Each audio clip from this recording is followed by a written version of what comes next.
May kaklase kang naabasa sa board exam. May kaibigan kang kaka-promote lang sa trabaho. May batchmate kang nakabili na ng bahay. May kakilala kang parang laging masaya sa social media.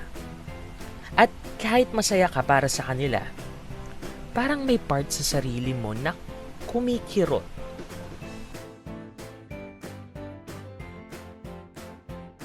Malamang naranasan mo na rin ito. Kaya ang tanong, bakit nga ba tayo naiinggit?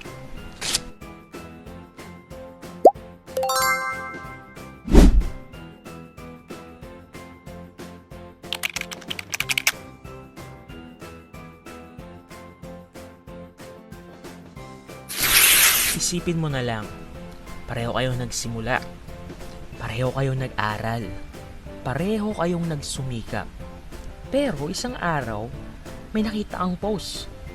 Finally got promoted. Finally bought my first car. Finally engaged. At habang binabasa mo yun, hindi naman sa gusto mong mawala sa kanya ang tagumpay. Pero bigla kang nakakaramdam ng bigat.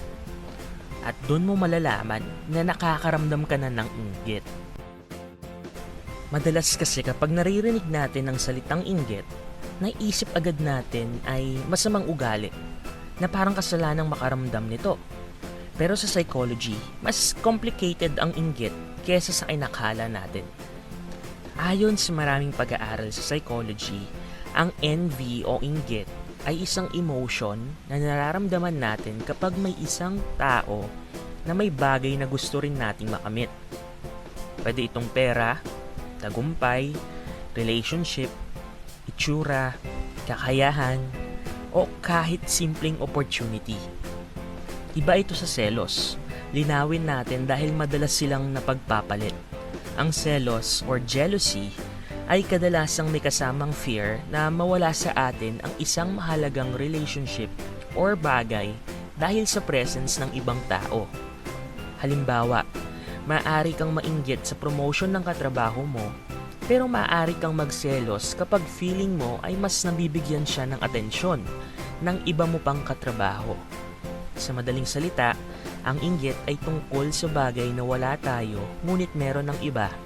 Ang selos naman ay tungkol sa bagay na meron tayo ngunit natatakot tayong makuha ng iba.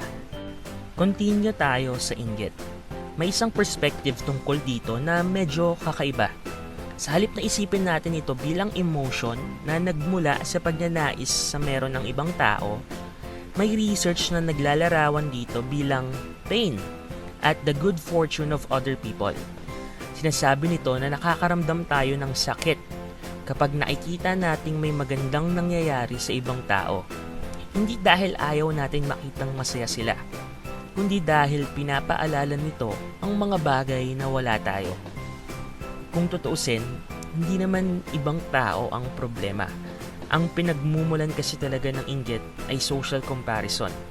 At mahalagang maintindihan natin ito. Sa kulturang Filipino, tandaan, may mga values tayong nakafocus sa collectivism. Ibig sabihin, binibigyang halaga natin ang mga relasyon at grupo na kinabibilangan natin.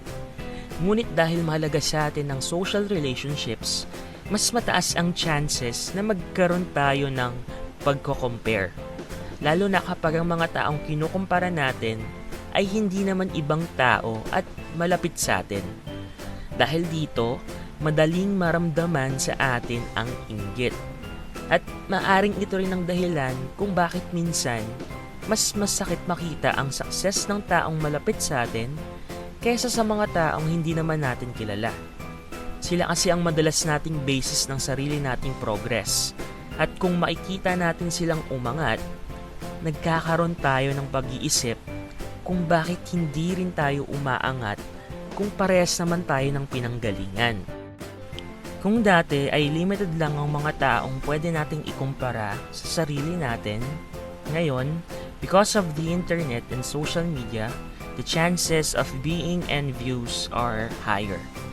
Sa loob lang ng ilang minuto ng pag-i-scroll, makakita ka na ng travel photos, promotion announcements, engagements, business success stories, mga fitness transformations. At habang mas matagal tayong tumitingin sa highlight reels ng ibang tao, mas madali natin nakukumpara yon sa behind the scenes ng sarili nating buhay. May mga pag-aaral pa sa mga Pilipinong gumagamit ng Facebook na nagpapakita na ang mas madalas na exposure sa mga positive post ng ibang tao ay maaaring maiugnay sa mas mataas na antas ng inggit at mas mababang self-esteem. Kaya laganap sa kultura natin ang pagsasabi ng sana all, Lord, anak mo rin ako.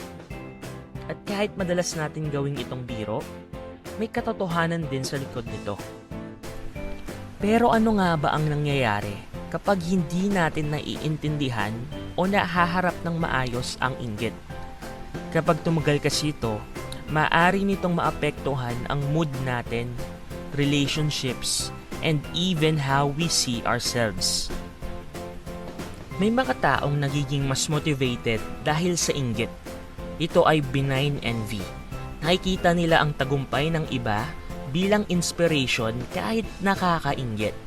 Nagiging dahilan nito para magporsige para makuha din ang mga bagay na meron ang iba. Kumbaga, kung kaya nila, baka kaya ko rin. Pero meron ding mga taong nagsisimulang makaramdam ng negative emotions. Habang tumatagal, mas nagiging mahirap pahalagahan ang sarili nilang progress dahil masyado na silang nakafocus sa mga bagay na wala sila. Ito naman ay malicious envy. Imbes na ma-inspire, maaaring makaramdam ng bitterness, resentment o pagnanais na bumaba ang estado ng kinaiinggitan. O mas kilala nating bilang crab mentality. Hindi naman ibig sabihin na lahat ng nakakaranas ng malicious envy ay masamang tao. Sa halip, ipinapakita lang nito na pwedeng maging different ang direksyon ng inggit base sa uri nito. Isa pa sa mga pinaka-interesting na pag-aaral tungkol sa impact ng envy ay ginawa sa daga. Natuklasan ng mga researchers na kahit ang mga hayop ay nagpapakita ng similar reaction sa social comparison kapag nakikita nilang mas maganda ang natatanggap ng ibang group. Naipakita din dito na nakaka-experience sila ng pagbigat ng timbang at nagpakita ng anxiety-like behavior. Hindi ibig sabihin na naiinggit ang mga daga katulad ng tao. Pinapakita lang nito na ang pagiging sensitive sa comparison ay maaring mas malalim at mas natural kaysa sa inaakala natin. So bakit nga ba tayo naiinggit? Hindi tayo naiinggit dahil masama tayong tao. Kagaya ng ibang emotions, may pinagmumulan ang nararamdaman natin.